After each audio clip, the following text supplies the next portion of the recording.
Welcome back, everybody, to another episode of Outside the Box. I'm with my good friend, Dr. Robyn Branca. Dr. Branca, will you just please, for the people who don't know, introduce yourself, tell us a little bit about yourself. Well, I am Dr. Robyn Branca. I am a counseling psychologist. I work here at Performance Medicine, seeing all kinds of folks for various things. And I'm also a professor at Carson Newman University in the psychology department. There's a good chance you guys have seen her, and she's in all the offices at Performance Medicine. I'm just so happy to get to talk to you today and get you on Outside the Box. This has been like one of my goals, like 2022, I'm going to get Robyn on the show. That was my goal. Great. And here we are. Here we are. But we're going to talk about a topic that I think is needed and one that maybe is misunderstood a little bit. We're going to talk about happiness. Okay. So give me your definition of what happiness is. Well, happiness is it's both a state, a feeling state that you have. It usually involves joy, but it's also a lot more than that. It also involves general life satisfaction. Okay. So when we talk about it in the research, that's what we say. So when you're seeing patients these days, and obviously with your students, are people struggling with happiness? Like, what's happening there? Well, a lot of people are struggling with happiness, and I think a big part of it is that there's this misconception that if I wait around long enough, I'll be happy. If I do all the right things, I'll be happy. But really, happiness takes effort. It's not something that comes naturally, and it's not something just to wait around for. You have to make it happen. So you have to be intentional about it. Mm-hmm. Is it different for everybody in terms of what happiness is, if it's intentional? Well, different people can define it differently. What makes one person happy may not necessarily make another person happy. Okay. However, there are some real specific steps that everybody can do to become happier in their own lives. I have to know what some of these steps are. Well, there's a lot of research on this. Okay. One of the things that we have found is there's something called flow. Okay. And flow is when you engage something that you're naturally good at on a regular basis and something that you enjoy. We call this something signature strengths. And there's actually a measure out there you can take to find out what your signature strengths are. There are 24 that we've identified in the research, and they include things like courage, social interaction, pride, things like that. So when you're in that state, it's your signature state, or your signature strength. Yes. And being in that state is what brings happiness to you. The more you can engage on a daily basis doing things that involve your signature strengths, the happier you're going to be in general. That's This really is one of the fascinating. reasons why people say, boy, I get really depressed when I don't go to work. If they're doing work that is part of their signature strength, then they're going to report being happy on a regular basis. Does that have anything to do with purpose? Because I've heard that being used interchangeably in terms of like, as soon as you lose your purpose, depression comes, soon after that. Yes, absolutely. We've looked at studies on hardiness, for example, and hardiness is related to happiness. And one of the things that we talk about, the 3 C's of hardiness, and one of the C's is commitment. And commitment involves purpose, exactly what you're describing. So this idea that there is something greater than myself that brings meaning into my life. And the more you can engage on a daily basis, and remember, it's kind of every day doing something that's meaningful to you, the happier you're going to be. So in terms of, some of these steps, it seems that, step one would be figuring out what your signature strength is. Where are you, where do you naturally get meaning from? And it could, be anything. It could be courage. It could be taking pride in something. And you can learn to build that into your daily routine. Yes. Okay. What comes after that? Generosity is a big one. Okay. So there have been studies looking at, people who are happier. And one thing they found is that people who volunteer 100 hours a year are way happier than people who don't volunteer or volunteer less than that. Yeah. We also have found that when people think about gifts that they've given other people, they report being happier than when they think about anything that they've bought for themselves. Mm-hmm.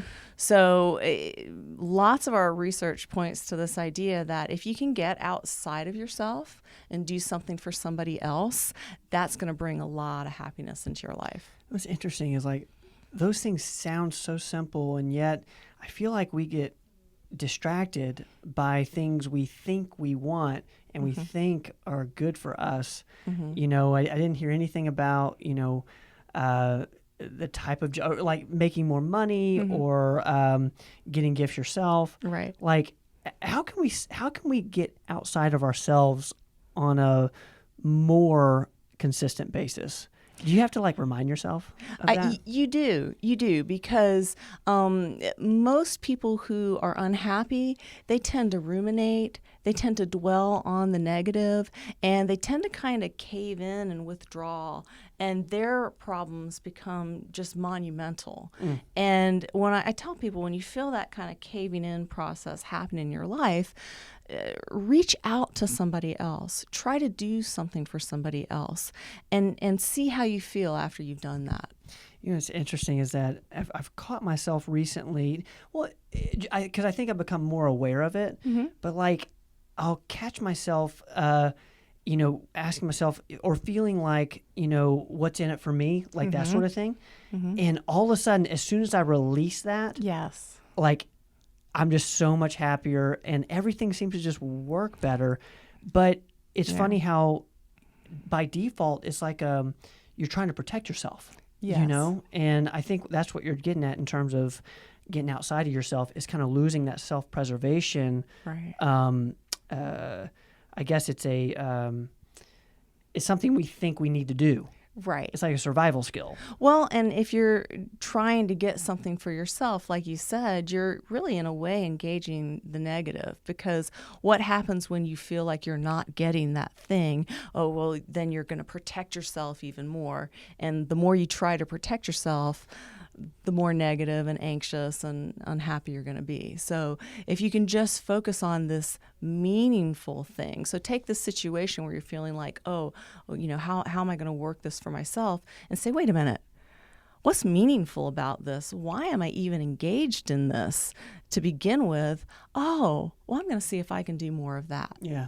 I love the idea of being other focused. And it's funny how much better that it's actually selfish in a way, you know, because you feel better and you're happier, your mood's better, right? You know, you're able to, you know, work harder and do more things versus, you know, when you're thinking about yourself and again, kind of going into that self-protective mode. And it seems like that could be, you know, a huge cause why people aren't as happy as they could be. Right. You know, definitely. Now, happiness and joy, are they the same to you? Or because happiness can seem fluffy to me. Okay. You know, like right. fluffy, like, you know, I'm happy, light. Joy feels more deep. Kind of enricher. Yeah, like you can have joy and not be happy at the same time. You can be right. Kind of in struggle. Right. What's your thoughts on that? Out of curiosity. Well, you know, it's funny. Suffering is just as important for happiness and joy as the joy and happiness part. They're really two sides of the same coin. And, you know, we know, for example, that people who are really, really happy, you can only be as happy as you can be sad. So the degree to which you allow yourself to experience sadness, that's going to be the same degree of joy that you'll be able to experience. So people who go around trying not to feel any of the negative feelings and only feel the positive feelings, they're really cheating themselves of true joy, because joy is always mixed with kind of this sense of real gratitude for where you are, and you get that gratitude through the hard times and through the suffering. Yeah, and the same thing goes with like you said with sadness. You know, sadness is kind of a beautiful thing because it signals how important something was to you, whether it be a person, a relationship, a job. There's like a lot of meaning in that. Should we be striving for happiness, or is that just something that we want to be intentional about? Like, how do you go about your life? Are you trying to be happy, or you just are happy? I think it's more important that you strive for meaning. Okay. And if you find something that's meaningful to you and you work towards it, happiness will be a byproduct of that. Okay. But you're not going to be happy all the time. In America, we Westerners, we've kind of got this idea that, if we're not happy all the time, there's something wrong with us. I mean, if you look on social media, you're not going to see anybody putting up pictures of themselves crying, unless they're doing it ironically or as a joke, right? Okay. But it's really important to have that balance, to have both the negative with the positive, or else you're not living a real life and you're not finding meaning. Because when you find real meaning, it's going to have aspects of joy and sadness and grief, anger. It's going to have it all. Yeah. Because life is having it all. There's like a depth to that way of living. It's almost like it seems very vulnerable to me. Yes. You're just attacking life. And taking the good with the bad, but you're gonna love doing it in a way. Yes. Well, it's really about self-acceptance. And so, one of the mistakes we make in our culture is we don't allow people to express what they're feeling in the moment. And it's very important to sit with accepting where you are, who you are, what you want, what's important to you, and just allowing that to unfold and not trying to always push that down if it isn't a smiley, happy feeling. Right. And I think that can give people some negative perceptions of happiness because it does sometimes feel like it's a front, like it's not the real thing. Like, I'm more of a guy who kind of likes the realness. Right. And that's not what I mean by happiness. Okay. I mean true, genuine life satisfaction. So explain that to me. Okay. Well, when you get up in the morning, how much energy do you have for the day that is facing you? How important is the day that's ahead of you? Are there things that when you finish that day that you're going to be really glad that you did? So kind of, what are the things you're doing in life and how important are they to you? And what do you get from that? And more importantly, what does that give to the world? It seems like, I love that, by the way. Like, waking up like that with that mindset has got to be such a great way to live. It feels energetic to me. It feels like there's something behind you, kind of pushing you forward versus, maybe if you're not happy, you could feel a gravity or like some sort of pull against you. Well, and I think what often happens to people is they're not authentic. So they are falling into lives that look great on social media, but isn't really what is part of their signature strength, part of what gives them personal meaning. And that's where you kind of fall off and you see a lot of unhappiness. And it's funny, like, a lot of that can be fronted by, you're trying to look happy for someone else, right, in the way they perceive you. But happiness has to be an inner thing. It's really, it's a way you go about your own life. Right. And, with this idea of being other focused, what can you give to the world? Right. It's a very giving way. It's just super fascinating to me because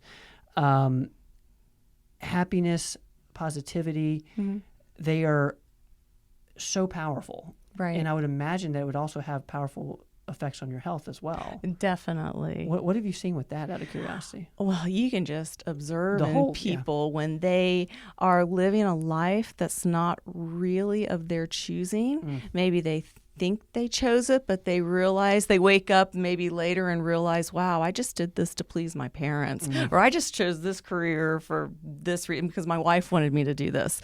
And they kind of wake up to that and they realize, gosh, I hate what I do, you know, and then they have to find themselves, and they have to find, you know, who they are and really be honest about that, and start to look for things that can bring that meaning back.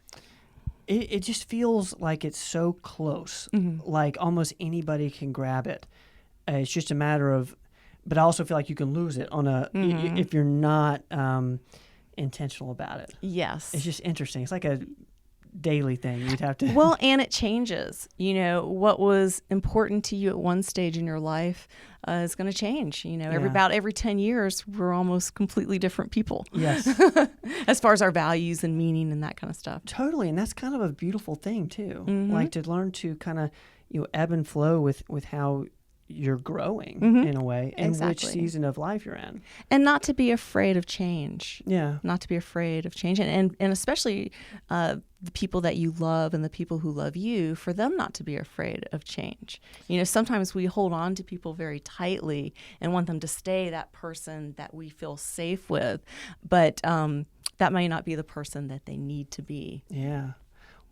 How do you coach people in today's world where everything is so public and there's so much input? You know, we're getting lots of different information from lots of different sources. We're so aware of everybody else, you know. How can you stay focused in a world like that? It's noise. Okay. There's a lot of noise out there. And I encourage people to spend quite a bit of time, of their day turning everything off, you know, all the screens, everything, and really just sitting in silence with themselves. Now, some people do this through prayer.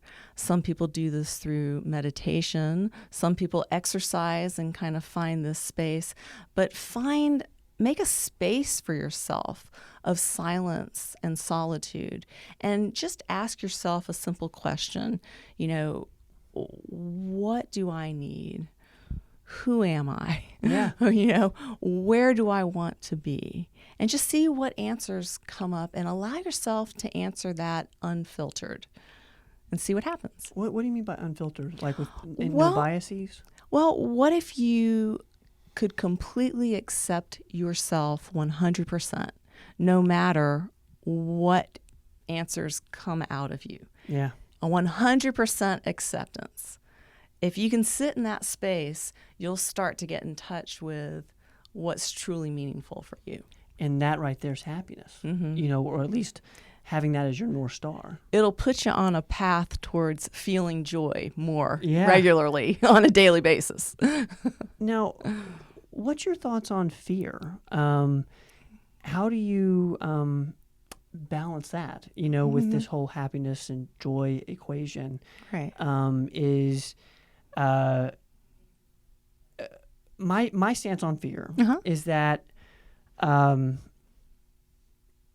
I feel it, and then, you know, when I'm at my best, I can kind of choose. You know, I can figure out what I'm afraid of, and then that right there generally solves a lot of it. It's like, okay, well, that's not that scary, right? But you know, how do you coach people through that? Like going from fear to joy. Does that even happen? Oh, absolutely. Okay. I think you just accept. First of all, again, we're going to go with 100% acceptance. I'm afraid. Yeah. And like you said, once you identify the fear, that's quite a step forward. And part of the reason why that's so helpful is because you have accepted that you're fearful of something. Right. And then you know what it is, and you just kind of talk to it. You talk your way through it. It's funny, there's a balance here. Sure. Okay. Yeah. So sometimes there are fears to be explored and understood. Sometimes and once you've done that, however, sometimes we will ruminate on them, and they can become destructive. So what I'll tell people is, if it's that kind of a fear that it's become more destructive, you've run out of ways of dealing with it. Like, it's no longer a healthy thing that you're trying to investigate. You kind of know what you can do, and you've done everything you can do for this fear, but you want to go back to it because, oh my gosh, it's still there. You want to go back to it. I often tell people to limit how much energy they give in that particular circumstance. Does that make sense? Yes. So it's more of just a being aware of what's happening. And instead of because you can use fear, clearly, it's just a matter of how you want to use it. Exactly. Because, you can be, I think we all have, I know I have a fear of death, so I'm sure there's some good behaviors that come along with that. Right. But also, that's not a great North Star. Right. Exactly. Right. Would you rather be running from something you're afraid of on the path through life, or would you rather be running towards something that you really want? You can either go through life running away your whole life, or you can go through life running towards something that's really, exciting. And it feels like to figure out what that is, what that one thing, or could be lots of different things. Right. In order to have that thing to run towards, that's what you get from the silence. Exactly. And really just sitting with yourself. And discovering what's really meaningful to you and then pursuing it. Yeah. Instead of thinking about all the things that you're afraid of. Yeah. It's so interesting because, I think, a lot of what we do, performance medicine is around staying healthy. Yeah. We're taking tons of vitamins. Yeah. We're really big proponents of exercise, as I know you are. Sometimes that can become a fear-based thing in a way. Like, how do we make sure that that's in line with who we want to be or who we already are? Well, I'll give you an example. Okay. I'll use myself as an example. Okay. As you know, I've lost 100 pounds, and I've kept it off for years and years. Yeah. And, originally, when the first time I started losing weight, it was because I was afraid of being heavy. Okay. And it was a terrible way to go through life when everything I did was fear-based. But then when I lost the weight, one of the things I discovered was that I could do so many more things in life. I had an experience where my son and I went on this cave tour, and he was about 3 years old at the time, and I had to carry him out of this cave with a group of people. And I did it after I'd lost 100 pounds. And I knew that I would have never been able to have done that 100 pounds heavier. And it was one of the happiest days of my life, and my son had a great time.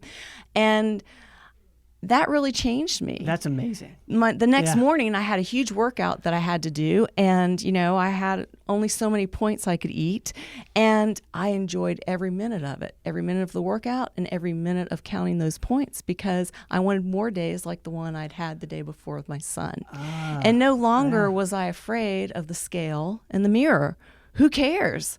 Look at all the things I can do. Yeah. And so just kind of, again, are you going to be chased through life, or are you going to chase something great in life? I love that. And that's such a perfect example because, I can see that moment where you flipped it. Right. All of a sudden you realized that, hey, I'm not doing this out of fear. I'm doing it for more moments like that. And I want that. And it's not just about me anymore. Right. There's something more important than me to live for. Yeah. I love that. That is so cool. Thank you so much for sharing that. Well, Robyn, I think that's a great place to end. Is there anything you'd like to leave, the audience with in terms of, just some practical things they can do to maybe start, going towards happiness instead of running away from fear? I think there's a few things. I think, again, search for that thing that's really meaningful to you and pursue it. Find your passion, pursue it. try to have more positive emotions.